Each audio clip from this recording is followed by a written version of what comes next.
Today we are going to start with the one new chapter that is bills of exchange. ये chapter आप लोगों ने पहले भी पढ़ा होगा. You must be aware of the basics of this chapter, but still we have to learn in this part regarding all the theoretical aspect of this chapter.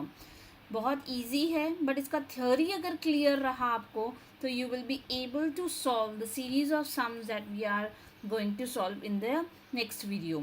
सो आपको बहुत अच्छे से इसकी थ्योरी समझनी है and why the bills of exchange comes into picture, what is the method and under what act it is covered, everything you have to understand. So first will understand the basic concept.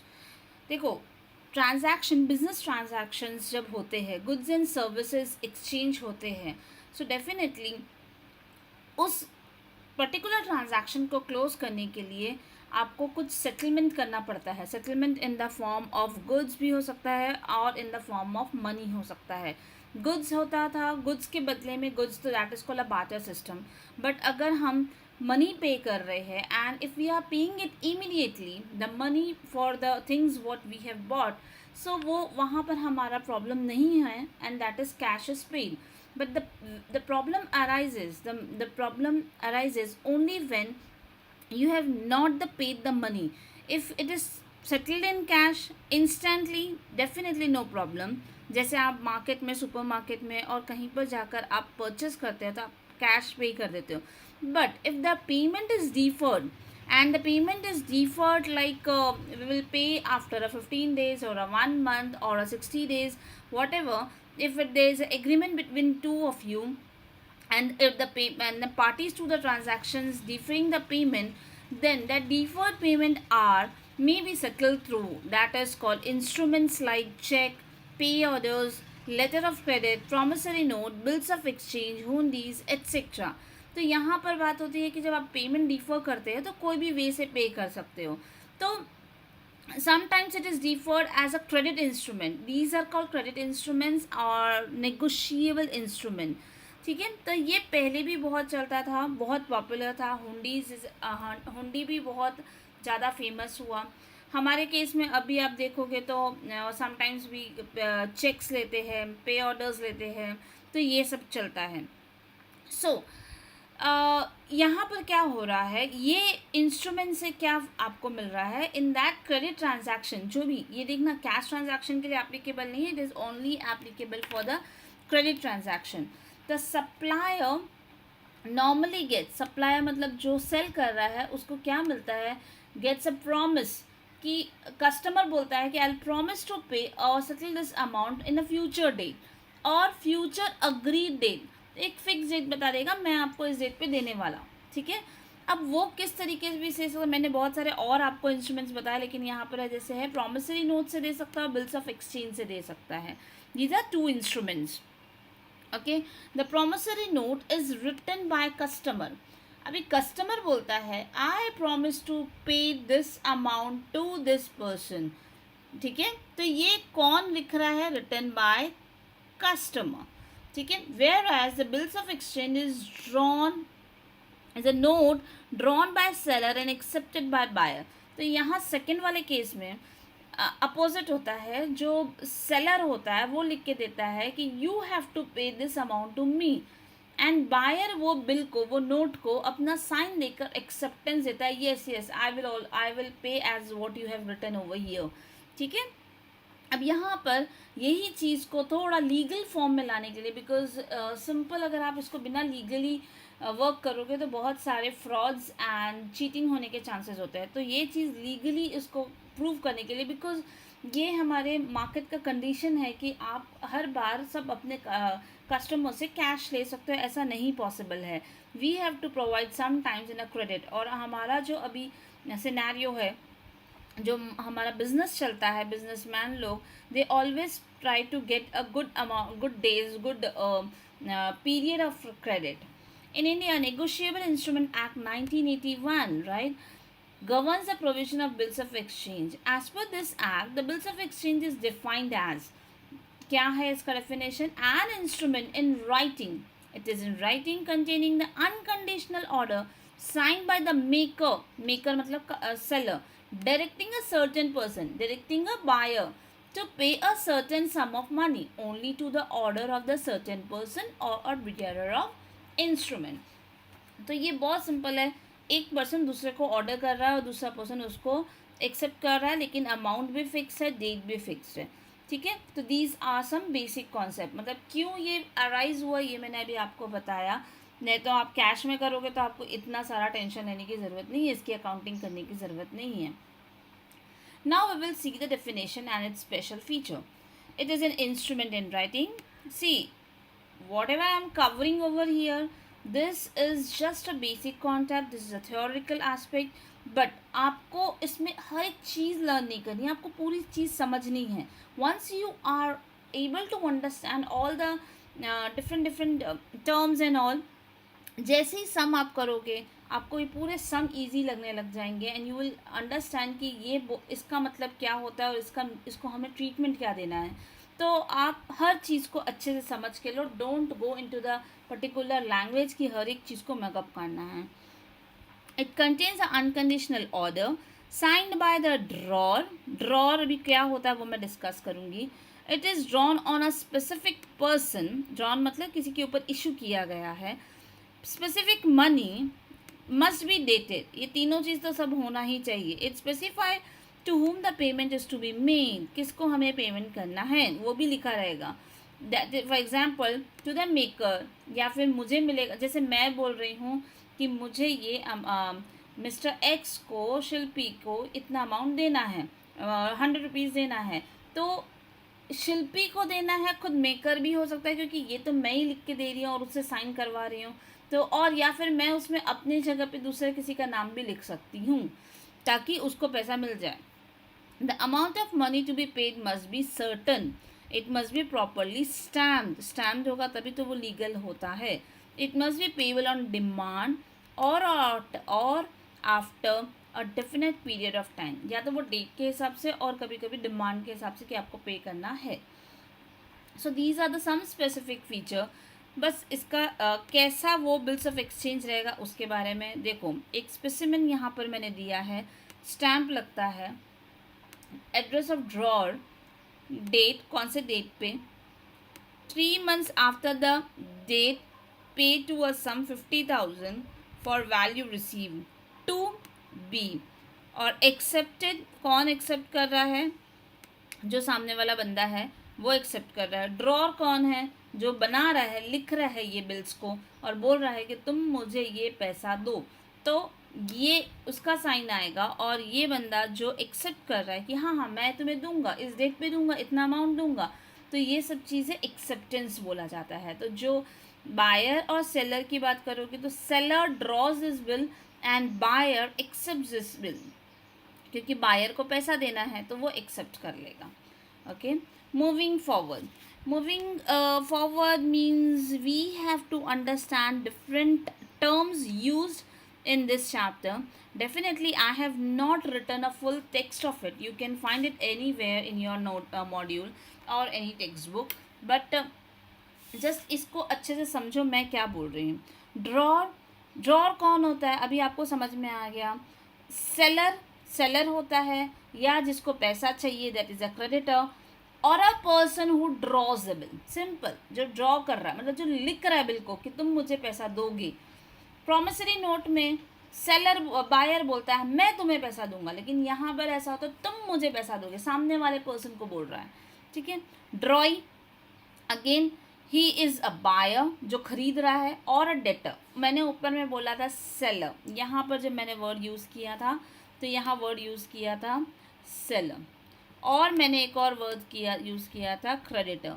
यहाँ पर मैंने use किया है buyer जो bye कर रहा है वो, और यहाँ यूज़ कर रही हूँ मैं डेटर जो पैसा देने वाला है. ठीक है. तो ही is a person on home bills is drawn.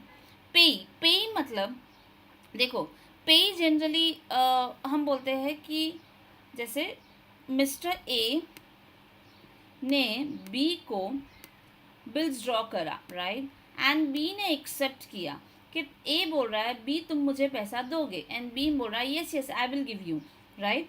तो ये इसी को पैसा मिलने वाला है. बट समटाइम्स मैंने आपको बोला ए बोलेगा तुम मेरे स्पाउस को पैसा दे दो. सी इज़ अ स्पाउस ऑफ ए. तो ये ड्रॉ कर रहा है, लेकिन वहाँ पर लिख रहा है तुम ये पैसा मेरे स्पाउस को तुम दोगे, दैट इज सी को, तो सी बिकम्स पेइंग. तो he is a person to whom the amount of bill is payable. Payable जिसको हमको ये पे करना है. He may be a drawer himself, मैंने बोला था आपको ये ड्रॉर भी हो सकता है, राइट, और a creditor of the drawer. अगर ये क्रेडिटर भी हो सकता है, स्पाउस भी हो सकता है, कुछ भी हो सकता है.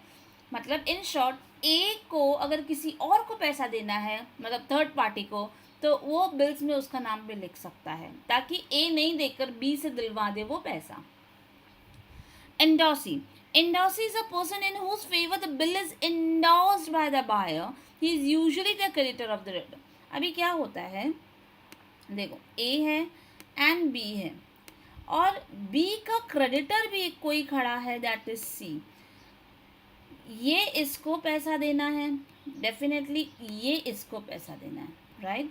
तो वो क्या करेगा, वो जो बिल्स ऑफ एक्सचेंज जो इसको ड्रॉ करेगा, राइट, बिल्स ऑफ एक्सचेंज जो इसको ड्रॉ करेगा, वो इसको पास ऑन कर देगा. ये लो पकड़ो, ये चेक है, इस डेट पे आपको 50,000 मिल जाएंगे. पर कौन देने वाला है, वो चेक का पैसा ये देने वाला है. तो ही बिकम्स एंडोर्सी. ठीक है, एंडोर्स करना, बिल को आगे पास ऑन करना. अब मतलब ये जो पैसा दिया या ये चेक दिया, ये बिल्स ऑफ एक्सचेंज दिया, वो सामने वाले को पकड़ा दो, लो पकड़ो, 3 महीने तक तुम भी वेट करो. ये बोला 3 महीने के बाद मैं तुम्हें पे करूँगा, तुमने भी इसे बोल दिया कि 3 महीने के बाद मैं पे करूँगा. Okay, then drawee in case of need, right. ये वाला डिस्कशन कर रहे हैं अभी हम. This we have covered 1 2 3 4. Drawee in case of need, like what happens, sometimes the name of another person is mentioned as a person who is accepted the bill if the original drawee does not accept it. ठीक है, such persons go drawee in case of need. तो यहाँ पर अगर ये accept नहीं कर रहा और इसके बिहाफ में कोई और डी बंदा आकर एक्सेप्ट कर रहा है, तो अगर हमको पता है अगर ये नहीं किया तो कोई बात नहीं, इन केस ऑफ नीड ये कर लेगा, ये हमें पैसा दे देगा. तो this is some call emergency के केस में drawee in case of need आता है. Now we will understand the calculation of due date. Calculation of due date, like due date होता क्या है, like due date is nothing but, अगर A ने B को बोला कि भाई तुम 1 मार्च को मुझे, राइट, 1 मार्च को तुम मुझे ये अमाउंट दोगे. जनवरी का मंथ चल रहा है, जनवरी फरवरी नहीं, कोई बात नहीं, तुम 1 मार्च को 2 महीने के बाद मुझे 50,000 का पेमेंट करोगे, राइट. तो date of maturity, that 1 March is called due date. वो ड्यू डेट बन गया. The date on which the amount of bills become payable, जिस दिन अमाउंट बन गया हमें payable, right. And the payable, the period between a date of drawing of the bill and due date is called a tenure of the bill. तो मैंने आपको क्या बोला, मैं 1 जैन में हूँ, मैंने आज उसको बोला कि मार्च में तुम मुझे पे करो, तो ये जो बीच का पीरियड है उसको बोलते हैं टेन्योर, राइट. और ये इसको बोलेंगे हमारा मेच्योरिटी डेट और ड्यू डेट. ठीक है, बट यहाँ पर क्या होता है, हम जनरली ड्यू डेट के साथ 3 डेज ऐड करते हैं. 3 डेज ऐड करते हैं. जैसे अगर ये हमारा 1 मार्च है, ठीक है, तो यहाँ पर आपका बाकी मतलब पूरा अगर मिलाएंगे तो 3 डेज ऐड करोगे. 1 मार्च, 2 मार्च, 3 मार्च. ठीक है, 1 मार्च तो ड्यू डेट हो गया, 2nd, 3rd, 4th मार्च को ये ड्यू डेट बन जाएगा. हाउएवर ऑल्सो समटाइम्स क्या होता है कि बिल ऑन साइट भी कभी कभी मेच्योरिटी होता है, जैसे ही बोला जाए वैसे कि वैसे पेमेंट करना पड़ता है. ठीक है, जनरली हमारे इसमें अगर आप देखोगे तो most of the time tenure of the bill is defined and the due date is defined. Okay, so this is all done. मतलब अगर हम बात करें तो 3 डेज ग्रेस पीरियड मैंने बता दिया. जो अगर 1 मार्च है तो 3 डेज उसको एक ग्रेस दिया जाता है, एक टाइप का रिलैक्सेशन दिया जाता है कि कोई बात नहीं. 2nd, 3rd एंड 4th 3 दिन दिया जाता है. तो वो 4th मार्च 3 दिन का, that is this period is called a grace period. Acceptance of bills of exchange. Acceptance of bills of exchange is very simple, कुछ भी नहीं है. व्हेन द ड्रॉई, अभी मैंने आपको बताया था यहाँ पर ये एक्सेप्ट कर रहा है ये part. This is nothing but when ड्रॉय puts it's signature across the face of the bill with without the word accepted, जो भी है वहाँ पर वो साइन कर दिया, तो मतलब he is accepting his liability, right. और फिर यहाँ पर वो becomes a qualified and a proper legal bills of exchange. ठीक है, बिना एक्सेप्टेंस के बिल्स ऑफ एक्सचेंज का कोई मतलब नहीं है. Now comes a discounting of bill. अब डिस्काउंटिंग क्या होता है? जैसे अभी मैंने बात किया, ए ने बी को बोला और 3 मंथ का बीच में पीरियड है, 3 मंथ्स का टेन्योर है बिल का, राइट. तो पर ए को पैसे की आज बहुत ज़्यादा ज़रूरत है. ही वॉन्ट्स कि कैसे भी हम मुझे पैसा मिले, मुझे कुछ काम है, बिजनेस में कुछ प्रॉब्लम आ रहे हैं, I have to cope up with that. तो वो क्या करेगा, ए ने अगर बी को, जस्ट ट्राई टू अंडरस्टैंड, ये 3 मंथ्स का बिल है, राइट, टेन्योर है बिल का, तो लेकिन ये 3 मंथ नहीं रुक सकता है, तो वो क्या करेगा, ये जाएगा, he will sell this bill to bank. Bank को ये दे देगा बिल्स ऑफ एक्सचेंज. बैंक को क्या बोलेगा, भाई 50,000 के बदले मुझे तुम कोई बात नहीं 49,000 रुपीज़ दे दो, 50,000 मत दो, मुझे आज पैसे की ज़रूरत है. ठीक है, और बैंक उस बिल को रख लेगा. बैंक के क्या हो गया, 50,000 का बिल आज के हाथ में आ गया. अब ये बिल इससे निकलकर इसके पास आ गया. अब 3 महीना जैसे ही ख़त्म होगा तो बी तो पेमेंट करेगा. अब B will pay to the bank. Bank को कितना मिलेगा, 50,000. बैंक ने उसे कितना दिया, 49,000. तो बैंक के लिए इनकम सोर्स बन जाएगा 1,000. समझ में आया? सो यहाँ पर सिंपल फॉर्म में अगर बात करेंगे तो वो जो पीरियड है उस पीरियड का यूसेज करना और उसको डिस्काउंट करना. Discounting can be done with other party. कभी कभी discounting house is also consider to be the charge called discounts. वो डिस्काउंट्स उनको बेसिकली एक टाइप का इनकम है. ठीक है, डन. फिर हम आएंगे discounting cover dishonour of the bill. Dishonour is called something, आपने पेमेंट नहीं दिया, डिसऑनर कर दिया.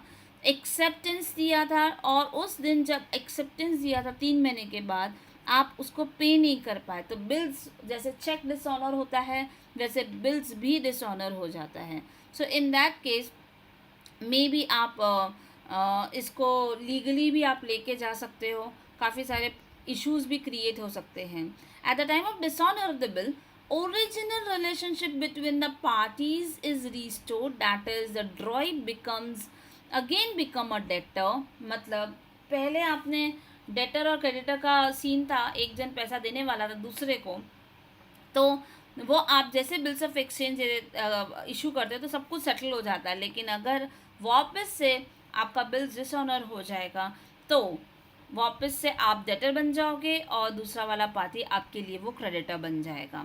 ठीक है, सो यहाँ पर बहुत सारे और इश्यूज है. I am just giving you a short definition of it, but इसके अंदर काफ़ी सारे अकाउंटिंग प्रोसीजर है अलग अलग स्टेजेस पे, जब डिस्काउंट नहीं हुआ है बिल, डिस्काउंट हुआ है बिल, एंड मेनी मोर.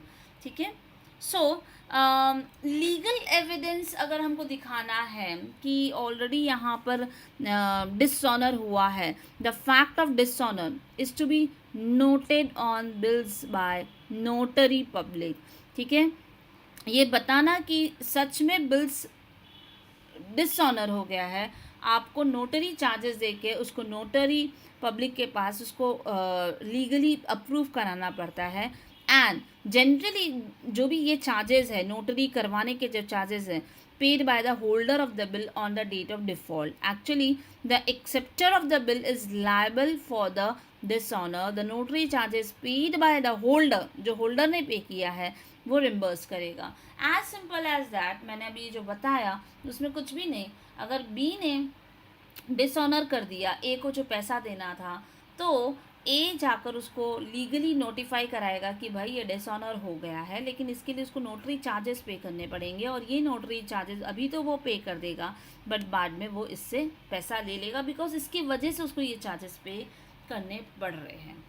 ठीक है, अब हम आएंगे, लैंड होंगे new topic, new definition of renewal of bill. ठीक है, तो sometimes what happen, the drawing of the bill is not able to meet the bill on a due date.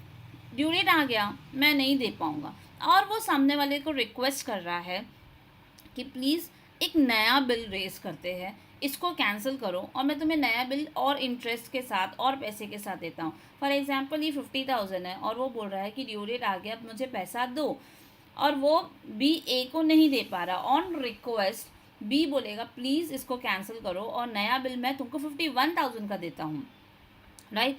तो न्यू अमाउंट के साथ देता है, and this certain amount that he pays a certain amount and accept the first bill for the bill for which he has to pay the certain amount to the interest which is either paid in cash or is included with the fresh bill. ठीक है, and this bill is known as renewal of bill. That is the amount of new bill will be face value of the original bill minus cash payment if any plus interest of the renewed period. ये exact definition है. means what? simple है, जो 1000 उसने जो extra दिया it can be paid in cash or will be added in the bill, new bill, because उसको कुछ तो एक्स्ट्रा देना पड़ेगा ना इंटरेस्ट के फॉर्म में कि क्यों रिन्यू करा रहा है, कुछ तो बेनिफिट ए को देना पड़ेगा. So this amount, extra amount that he is paying is nothing but a new bill. Then what is retirement of bill? Retirement is like you can say कि अगर मेरे पास पैसा आ गया और 3 महीने तक मैं वेट नहीं करूँगी, लाइक बी नहीं वेट करेगा 3 महीने तक, वो ए को अगर उसके पास suppose in the month of Feb पैसा आ जाता है, राइट, ये फेब में उसके पास काफ़ी सारे इनकम हो जाते हैं, तो वो सोचा कि क्यों मार्च तक वेट करना, ये पेमेंट मैं अभी ही दे देता हूँ ए को, राइट. तो he pays the amount before the date of maturity. ठीक है, तो वो बिफोर जब देता है वो दैट रिबेट या बेनिफिट वो मांगेगा कि ए को बोलेगा देखो मैं तुमको पहले ही पैसा दे रहा हूँ, कुछ तो तुम बेनिफिट दोगे, पहले ही मैं तुमको 3 महीने के दे रहा तो कुछ रिबेट तुम दोगे. तो वो उस चीज़ को जो बेसिकली जो पहले पेमेंट हो रहा है that is called retirement of the bill before the maturity. ठीक है, तो ये हमारा पूरे डेफिनेशंस हैं. Don't worry if you don't understood 1 or 2 definition of it. अभी आगे देखो पूरे इसी को एलैबोरेट किया जाएगा. Okay, now we will understand the accounting entries. Accounting entries क्या होती है वो अच्छे से समझो. देखो क्या होता है इसके अंदर. ड्रॉर कौन है अपने दिमाग में सेट करना है, तो जो बिल लिख रहा है दैट इज़ अ सेलर. ठीक है, तो इसको आप एक और वर्ड बोल सकते हो मेकर. ठीक है, और ड्रॉई कौन है जो इसको एक्सेप्ट कर रहा है बिल को, राइट, और इसको आप बोल सकते हो बायर. पेमेंट करना है, इसको एक्सेप्ट कर रहा है, पेमेंट कर रहा है. When the bills is drawn and accepted, सबसे पहले बिल्स ड्रॉ होता है. अब ध्यान रखना bills receivable and bills payable का कॉन्सेप्ट है.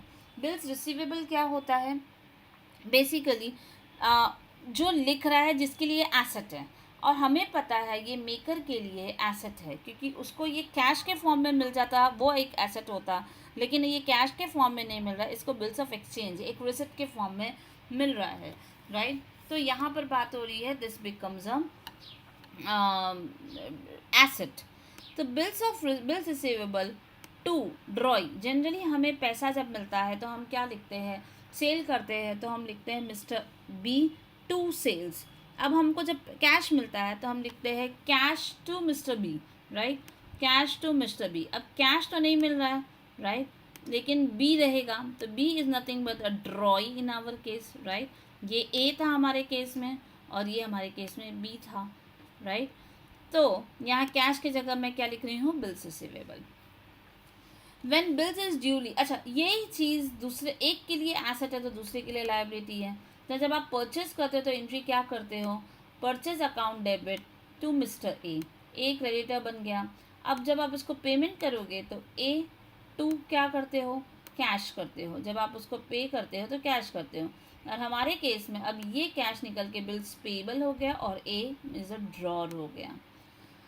When the bill is duly honored on maturity, जैसे ही 3 महीने का समय दिया था, 3 महीने के हिसाब से आपको अगर पूरा का पूरा अमाउंट दे रहा है तो क्या हो रहा है, देखो एसेट क्लोज हो रहा है, bills of exchange close, bank में पैसा आ रहा है, राइट. और वैसे ही अपनी लाइबिलिटी क्लोज हो रही है और बैंक से पैसा जा रहा है. When the bill is endorse to creditor. अब देखो ये ए बी ने जो बिल दिया था उसको एक्सेप्ट करके ए ने अपने क्रेडिटर को दे दिया, आगे इंडोर्स कर दिया, तो उसका क्रेडिटर उसके बुक्स में पहले क्रेडिट होगा. अब जब उसको वो कुछ अमाउंट दे रहा है या बिल्स दे रहा है तो वो क्रेडिटर क्लोज हो जाएगा. तो मैं वहाँ पर क्रेडिटर का नाम लिखूंगी, that is called endorsee to bills receivable. अब यही बिल्स आप उसको दे रहे हो ना. जनरली आप क्या करते हो, क्रेडिटर को पेमेंट करते हो, क्रेडिटर टू कैश करते हो, टू कैश करते हो. अब यहाँ कैश तो नहीं है मेरे पास, ये क्या है, बिल्स, और क्रेडिटर तो वही है जिसका नाम दे रही हूँ endorsee. When the bill is discounted with the bank. अच्छा, इनके बुक में कोई एंट्री नहीं आएगी क्योंकि ये इसके घर की कहानी है. ही इज पेइंग हिमसेल्फ, अपने अपने पेमेंट्स कर रहा है. अभी ये भी डिस्काउंट कराना भी उसी का काम है. ड्रॉई को उससे कुछ लेना देना नहीं. ड्रॉई का रोल कब स्टार्ट होगा, जब 3 महीना क्रॉस हो जाएगा, बिल का टेन्योर और मैच्योरिटी डेट आ जाएगा. जब वो किसी को डिस्काउंट करवाएगा तो बैंक के पास जाएगा, बैंक को बोलेगा भाई तुम ये बिल्स पकड़ो, तो बिल्स आपके पास से चला जाएगा, बैंक में आपके पास पैसा आ जाएगा. ठीक है. अब यहाँ पर क्या है, when the amount of discount, मैंने आपको क्या बोला था, डिस्काउंट इज अ इनकम. जैसे मैंने अभी आपको ये दोनों एंट्री भी आप मर्ज कर सकते हो. तो एंट्री इसके अंदर आपको जो ये 50,000 के जगह पे 49,000 मिलेगा, तो 1,000 is a expense for you that you have to pay to the bank, क्योंकि आपने उसको 1,000 पे करना पड़ेगा, नहीं तो वो आपको बिल क्यों डिस्काउंट करके देगा. ऑल्टरनेटिवली मैंने क्या बोला, इसको कंबाइन भी कर सकते हो, मर्ज कर सकते हो. तो क्या होगा, ये 49,000 से एंट्री पास होगी, ये 1,000 से एंट्री पास होगी, और ये हमारा बिल का अमाउंट तो फिक्स ही है, उस पर 50,000 का अमाउंट लिखा ही है. तो ये डिस्काउंट इज अ खर्चा for you. Now when the bill is send to the bank for collection and bill is duly collected, क्या होता है, बहुत सारे आपके पास बिल होते हैं. आप हर दिन के ड्यू डेट देखोगे, मैच्योरिटी डेट देखोगे, ग्रेस पीरियड देखकर देखोगे कब कलेक्ट करना है, किससे कौन से डेट पे कलेक्ट करना है. This is all become mess for any like person like a. तो वो क्या करते हैं, ये काम बिल्स कलेक्शन का काम पूरा का पूरा बिल बैंकर्स को दे देते हैं. बैंक वाले क्या करते हैं, ड्यू डेट पे अमाउंट्स कलेक्ट करते रहते हैं, और वो ड्यू डेट पे जो अमाउंट कलेक्ट करते हैं वो हमें पास ऑन कर देते हैं. तो उनके अकाउंट में लाइक व्हेन मैं जब भेजूंगी तो मैं पूरे के पूरे बिल्स अपने यहाँ क्लोज कर दूंगी, एक डमी अकाउंट बनाऊंगी बिल्स फॉर कलेक्शन. उसमें पूरे डेट बोल दूंगी कि मैंने ये बैंक ऑफ बड़ौदा को इतने टोटल 50,000 के बिल्स भेजे हैं, और जब उनके पास से मुझे पैसा आ जाएगा तो वो बिल्स ऑफ कलेक्शन अकाउंट के क्रेडिट में लिखकर बिल्स ऑफ कलेक्शन को क्लोज कर दूंगी और मेरे बैंक में पैसा आ जाएगा. इट इज़ समथिंग कॉल्ड, देखोगे तो कंबाइंड एंट्री पास करोगे इसका, तो एक्चुअली एंट्री क्या हो रही है, देखो बैंक टू बिल्स रिसीवेबल, क्योंकि ये अकाउंट और ये अकाउंट कट हो जा रहा है, right. So means bank to bills receivable. तो इसका मतलब ये हो गया, आप एक डमी अकाउंट बनाकर सिर्फ ट्रैक कर रहे हो कि हमने बैंकर को कितना बिल दिया था और कितना उन्होंने हमको कलेक्ट करके दिया. बट ये पूरी स्टोरी यहाँ पर नहीं आएगी, क्योंकि ये सब इसके घर की कहानी और ये अपने बुक्स में ही करेगा. Now when the bill is retired before maturity, ठीक है, रिटायरमेंट ऑफ बिल पहले ही दे दिया, तो हमको वो बोलेंगे कि भाई आप मुझे कुछ डिस्काउंट दो, मैं आपको जल्दी पैसा दे रहा हूँ, आप मुझे थोड़ा बेनिफिट दो, क्योंकि 3 महीने से पहले ही मैं फंड रिलीज कर रहा हूँ. तो अब जो जिनको पैसा मिलने वाला है वो डिस्काउंट या वो जो चीज़ रीबेट जिसको वर्ड यूज़ करते हैं उसके लिए खर्चा हो जाएगा.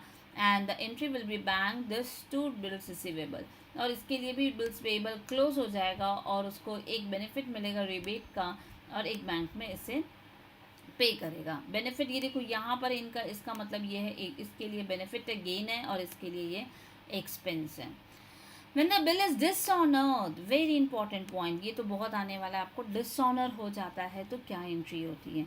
If the written by the draw till maturity, देखो 3 महीने के बाद हमें पता चलता है वो देगा नहीं, तो जो हमने फर्स्ट एंट्री पास की थी, कौन सी फर्स्ट एंट्री पास की थी, बिल्स रिसीवेबल टू ड्रॉई, ठीक है, वो एंट्री रिवर्स हो जाएगी, that is drawee to bills. जो इनिशियल एंट्री थी वो दोनों के लिए रिवर्स हो जाएगी, दोनों की इनिशियल एंट्री दोनों के लिए रिवर्स हो जाएगी.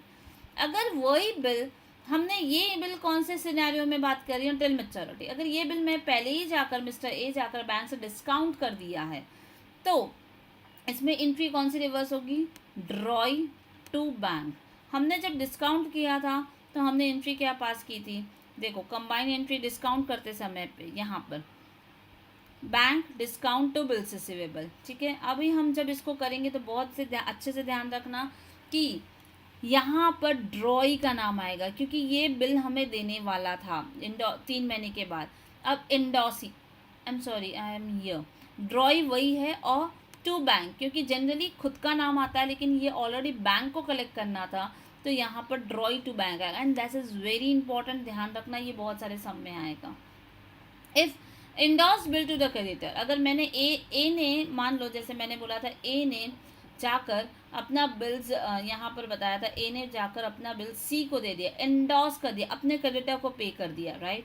तो इन दैट केस तो ड्रॉई, ठीक है, जो भी हमारा डेटर है drawee again becomes a debtor to endorsee. तो इसका मतलब क्या हो गया, डेटर भी ओपन हो गया, डेटर टू क्रेडिटर, देखो दोनों को मैंने ओपन कर दिया, तो डेटर भी बढ़ गया मेरा। अब मैं बी से मांगूंगी पैसा, और क्रेडिटर मतलब मुझे थर्ड पार्टी सी को देना पड़ेगा।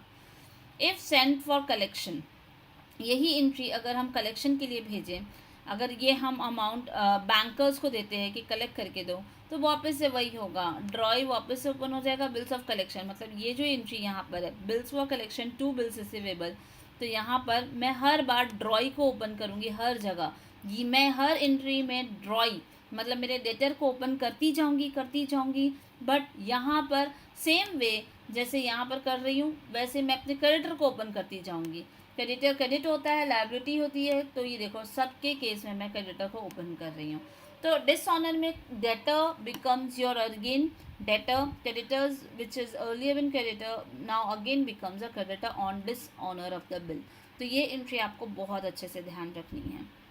अच्छा, अगर डिसऑनर होता है तो मैं नोटरी कराने जाऊंगी, नोटरी चार्जेस मैं सामने जो मेरा बायर है उससे मैं रिम्बर्स करवाऊंगी।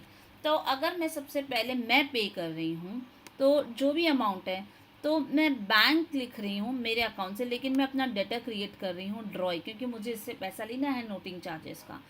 इफ़ पेड बाय इंडोसी, इंडोसी ने पे किया है तो कोई बात नहीं, लेकिन डेटर तो हर बार ओपन होगा, ठीक है। बस द पर्सन विल चेंज, ये मैंने खुद ने किया से बैंक लिखा, इंडोसी नहीं किया इसलिए इंडोसी लिखा, और बैंक ने किया खुद ने तो डिस्काउंटिंग बैंक ने तो बैंक का नाम आया। और इसके लिए नोटिंग चार्जेस तो इसे लेना है, इसीलिए वो डेटा क्रिएट करता जा रहा है, और इसके लिए नोटिंग चार्जेस खर्चा है, क्योंकि इसी की वजह से हमारा पूरा का पूरा यू कैन से कि पूरा का पूरा ये अमाउंट हमें नोटिंग चार्जेस के खर्चे को बेयर करना पड़ा, लेकिन वो बोलेगा नहीं आप दोगे, तो ये खर्चा विल बिकम अ ड्रॉइज खर्चा। एंड किसको देना है, अगर आप देखोगे तीनों के केस में ड्रॉ ड्रॉ ड्रॉ, क्योंकि ये इसकी लायबिलिटी है और ये इसके लिए रिम्बर्समेंट है।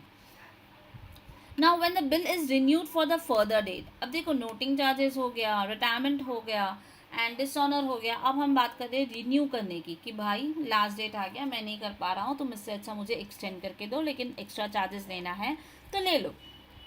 तो पहले आपको बिल कैंसिल करना पड़ेगा, तो ओरिजिनल बिल को कैंसिल करने के लिए जो ओरिजिनल एंट्री थी उसको रिवर्स करना पड़ेगा, then becomes drawee to bills of exchange. तो देखो drawee to bills of exchange, इसकी भी एंट्री रिवर्स होगी।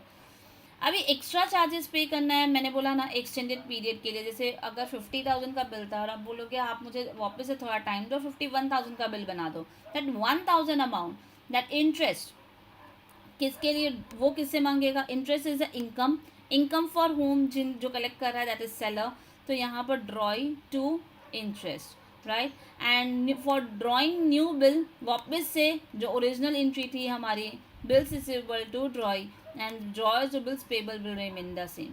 इंटरेस्ट के केस में देखो यहाँ पर ये क्रेडिट है, मतलब इसके लिए इनकम है क्योंकि 1,000 एक्स्ट्रा मिल रहा है, पर यही 1,000 इसके लिए खर्चा है, राइट। तो यहाँ पर अगर आप देखोगे ये एंट्रीज को आपको सबको अच्छे से याद रखनी है। हमें पूरे सम में इसको वन सम धीरे धीरे प्रोग्रेस होता है सम का, there is lot of video to come across where हम बेसिक टॉपिक से चालू करेंगे और धीरे धीरे हाई लेवल के सम्स सॉल्व करेंगे। So this is very important journal entry, you have to write it down in somewhere and to revise and to you know to keep in sync when we are solving the sum, okay. Let us start a new topic, that is a type of bills of exchange. We have seen already all the journal entries. Now we'll discuss about the types of bills of exchange. Bills of exchange दो type के होते हैं. एक होता है trade bill, जो basically trade करते समय पे हम यूज़ करते हैं, that is debtors and creditors पे करने के लिए एक दूसरे को यूज़ करते हैं, राइट, क्रेडिट पीरियड लेकर. But what is accommodation bill? Accommodation bill is used without trade transaction. Accommodation bills के लिए कोई स्पेशल ट्रेड होना ज़रूरी नहीं है, कोई दो लोगों के बीच में ट्रांजैक्शन होना ज़रूरी नहीं है. It is just drawn on each other for the mutual benefit. You can से mutual benefit is more important word over here. Example से आपको काफ़ी अच्छा समझ में आएगा. If mister x is in need of money, right, and he draws a bill on his friend. तो यहाँ पर x किसके ऊपर बिल ड्रॉ कर रहा है? He is drawing a bill on y and y is accepting it कि yes मैं तुम्हें पैसा दे दूंगा, राइट. तो दिस बिल इज़ देन, अब ये x के पास जो बिल है, he will take it to the bank. Bank के पास लेके जाएगा एंड बिफोर ड्यू डेट वो उससे बैंक से डिस्काउंट कराएगा. एंड जो भी मनी आएगा, फॉर एग्जाम्पल इन दोनों ने ट्रांजैक्शन किया था बिल्स ऑफ एक्सचेंज का 50,000 का, एंड जो भी मनी आएगा, मान लो यहाँ पर से उनको 48,000 रुपीज़ मिलता है फॉर एग्जाम्पल, राइट. तो अब ये 48,000 and due date is been given, like maturity date is after 3 months, 3 month का बिल है.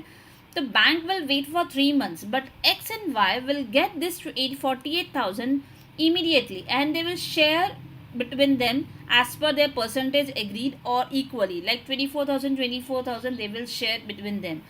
ऑन ड्यू डेट, जैसे 3 महीने के बाद जब ड्यू डेट आएगा, मेच्योरिटी डेट आएगा, then Y has to pay this amount to bank.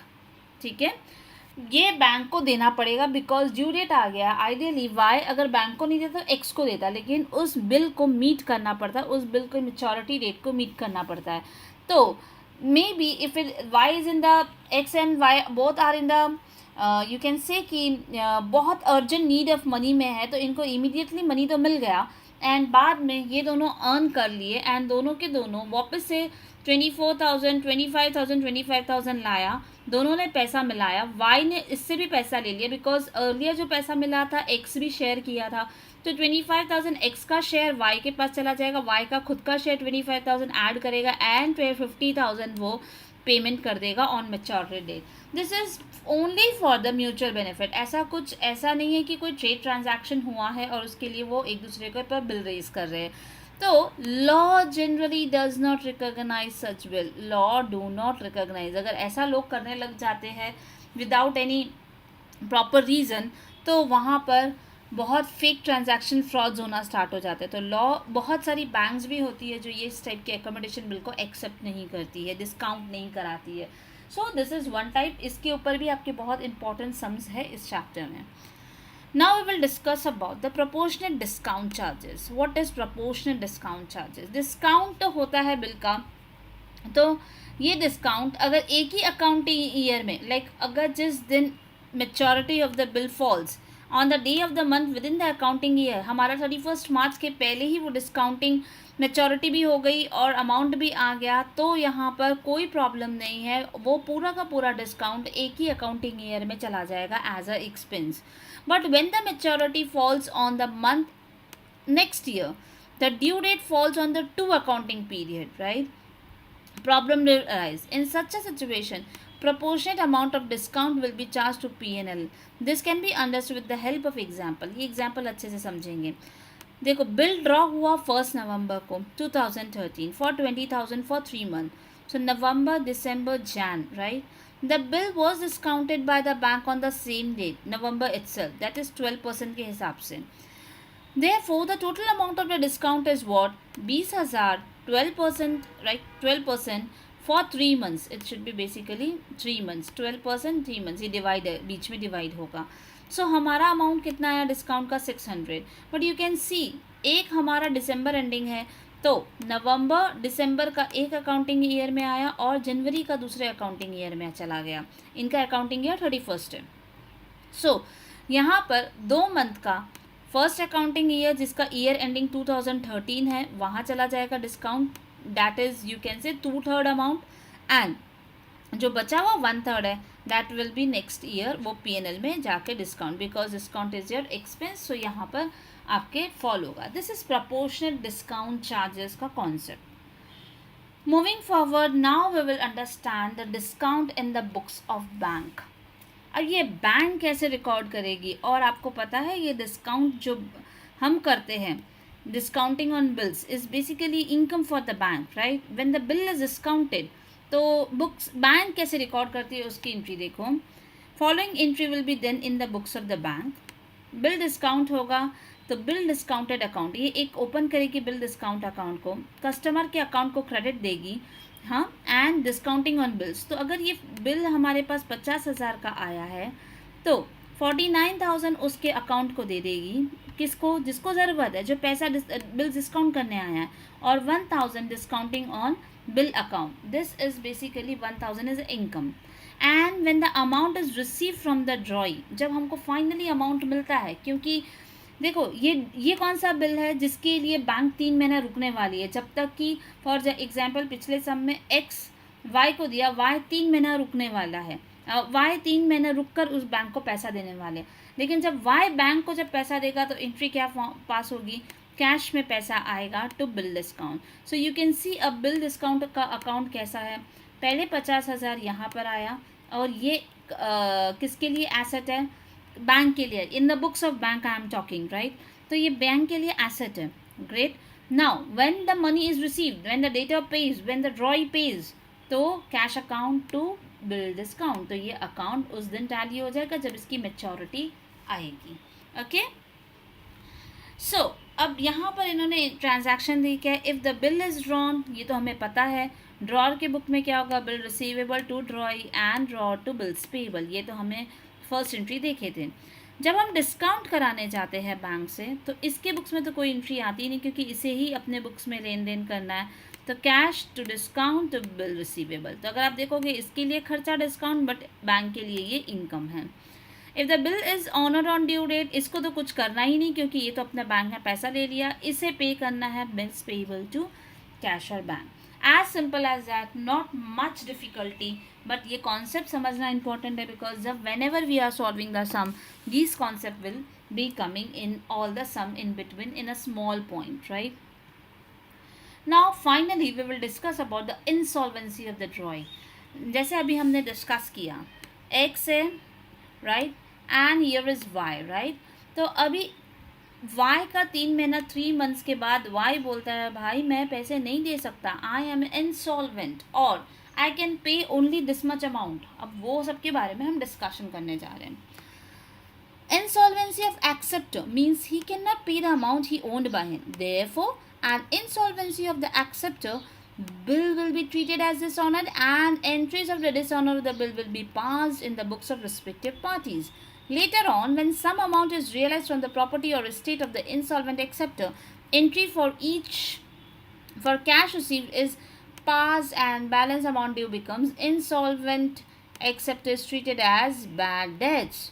In the books of acceptor, the same amount will not be paid, is transferred as deficiency account. तो देखो, जब एक्स वाई को देगा, wait a minute, जब x Y को देगा और Y ने मान लो पैसा नहीं दिया, तो एक्स के बुक्स में ये क्या ट्रीटमेंट हो जाएगा, बैड डेट्स का ट्रीटमेंट हो जाएगा, राइट. और वाई अगर जो पैसा नहीं दे पा रहा है, मान लो जो भी अमाउंट है 25,000 50,000 वॉट एवर, जो नहीं दे पा रहा है, वो अमाउंट वो अकाउंट से निकल के कहाँ शिफ्ट हो जाएगा, उसको हम बोलेंगे डेफिशिएंसी अकाउंट, राइट. यहाँ डेफिशिएंसी अकाउंट में ये शिफ्ट हो जाएगा, ठीक है. और यू कैन से अ प्रॉफिट और लॉस, ठीक है. Normally, amount paid by the insolvent person is expressed as a percentage of the amount due and is called rate of dividend. ये तो पढ़ा ही होगा आपने, in the sense कि जनरली जितना वो पे करेगा वो rate of dividend में दिखाया जाता है. Example, if 25,000 is payable by Mr. A to B and Mr. A is declared insolvent and a dividend of 20% is declared. कभी कभी ऐसे सम में भी दिया रहेगा और ऐसा बोला जाएगा कि ए बी को अब कुछ नहीं दे पाएगा, खाली 20% डिविडेंड डिक्लेयर करा है, मतलब declare dividend of 20% is declare.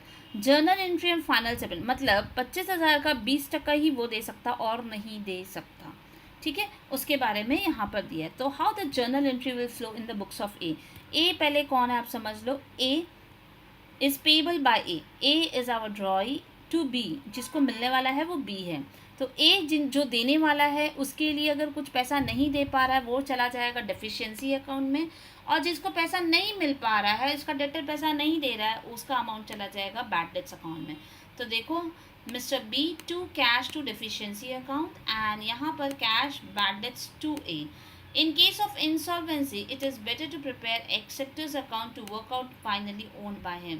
Then calculate the cash received on account of dividend declared and the amount of bad debts. So basically अगर आपने 25,000 का 20% मिलने वाला है, 20% मिलने वाला है मतलब सिर्फ 5,000 मिलने वाला है, बाकी का अमाउंट डेफिशिएंसी अकाउंट में, और यू कैन से it is into bad debts account में। ठीक है, बहुत ईजी सम्स है topic. I think I have made you many things clear. If you really don't feel कि कुछ पॉइंट्स अभी भी डाउटफुल है, डोंट वरी, नेक्स्ट वीडियो जब चालू होंगे, सम्स का पार्ट चालू होगा, काफ़ी सारे बेसिक कॉन्सेप्ट्स क्लियर होते जाएंगे, and then finally we will have a doubt session on it. चलो, थैंक यू वेरी मच।